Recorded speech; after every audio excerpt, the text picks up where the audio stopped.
हरे कृष्णा। सभी भक्तों को गीता जयंती की शुभकामनाएं। तो जैसा कि आप सभी भक्त जानते हैं कि गीता जयंती आ रहा है, दिन शनिवार है और 23 दिसंबर को है। तो गीता जयंती में जिसे भगवान ने, जो भगवान की वाणी है भगवत गीता, जिसे भगवान ने अर्जुन को माध्यम करके सुनाया था। अर्जुन को इसकी ज़रूरत नहीं थी क्योंकि वो हर युग में भगवान का लीलाओं में सहयोग करता था। उनके सखा रूप में, उनका भक्त रूप में आकर के भगवान की लीलाओं में सहयोग करता था। पर भगवान ने उसी को माध्यम बनाया है कुरुक्षेत्र में। ये इतनी अमूल्य वाणी है, ये भगवत गीता है, जिसे भगवान ने अपने शब्दों में इसे समझाया है और बड़े ही सरल शब्दों में प्रभुपाद ने हम सबको इससे शिक्षा दी है।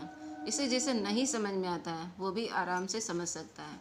यहाँ पर जो तात्पर्य वगैरह है, उस तात्पर्य वगैरह में जो हिंदी में लिखा हुआ है, जिसे नहीं समझ में आएगा वो भी आसानी से समझ सकता है कि भगवान इसमें कह क्या रहे हैं। जिसे संस्कृत नहीं भी आती है वो भी आसानी से समझ सकता है कि भगवान क्या कह रहे हैं, क्या उपदेश देना चाहते हैं, कि हमें जीवन में किस तरह से रहना चाहिए, कैसे कर्म करके रहना चाहिए।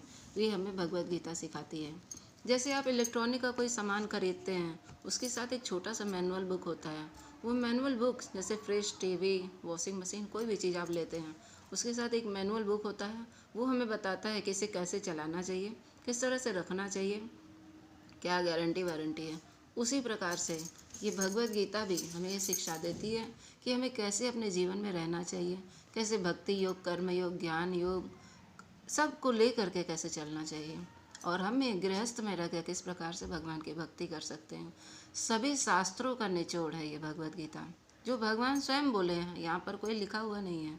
और प्रभुपाद ने इसे, ये हैं प्रभुपाद, इस्कॉन के फाउंडर आचार्य ये, तो प्रभुपाद ने अपने सरल शब्दों में इसे जन जन तक पहुँचाया है। तो भगवत गीता ज़रूर पढ़िए। और जो लोग भगवत गीता का प्रचार करना चाहते हैं या भगवत गीता को दान करना चाहते हैं, जैसे तुला दान होता है, अपने जितने आपकी शरीर का वेट है, बॉडी का वेट है, उतना ही गीता का भी वेट करके आप दूसरों को दान दे सकते हैं। उन्हीं लोगों को दान दीजिए जो लोग भगवत गीता पढ़ने के योग्य हैं, जो लोग जानते हैं। ऐसे लोगों को ना दीजिए कि जो भगवत गीता को रख दें, लाल कपड़े में लपेट करके उसका उपयोग ना करें। तो इस तरह से लोगों को दीजिए कि जो आगे भी पढ़ सकें, या लोग जो लोग नहीं पढ़ते हैं, जिन्हें कोई ज्ञान नहीं है, उन्हें आप शिक्षा दे सकते हैं। आपके माध्यम से, आपके दिया हुआ दान से दूसरे लोग उसका लाभ उठाएंगे तो उसका पुण्य आपको भी मिलेगा। तो पूरे दिसंबर में भगवत गीता का पाठ करना चाहिए, मतलब हर समय ही करना चाहिए, पर ये जो समय है ये ज़्यादा पावन है क्योंकि इस समय, इसी महीने में भगवान ने कुरुक्षेत्र में गीता का दान ज्ञान किया था। तो इसलिए तो हम सब को भी गीता का, जिसे नहीं आता है वो एक ही श्लोका पढ़े। एक श्लोका पढ़ करके नित्य का एक नियम बना लें, सुबह या शाम जब भी एक गीता का श्लोक पढ़े, एक तात्पर्य पढ़े, फिर अगले दिन दूसरा पढ़े। जैसे नहीं समय हो तो, नहीं तो एक चैप्टर तो रोज़ पढ़ना चाहिए। अमूल्य निधि है, इसे पढ़िए और लोगों को भी सुनाइए। और अपने घर में भी गीता का जो लोग रखता है उसका बड़ा महात्म्य है। उसको मैं बताऊंगी आपको किसी दिन कि गीता का कितनी महिमा है, रखने से, पढ़ने से, पाठ करने से।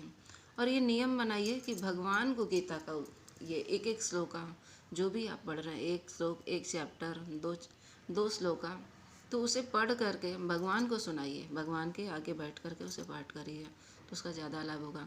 तो भगवान भी आपका इंतज़ार करेंगे कि आप इस समय आकर के भगवद गीता का पाठ कर रहे हैं। हरे कृष्णा।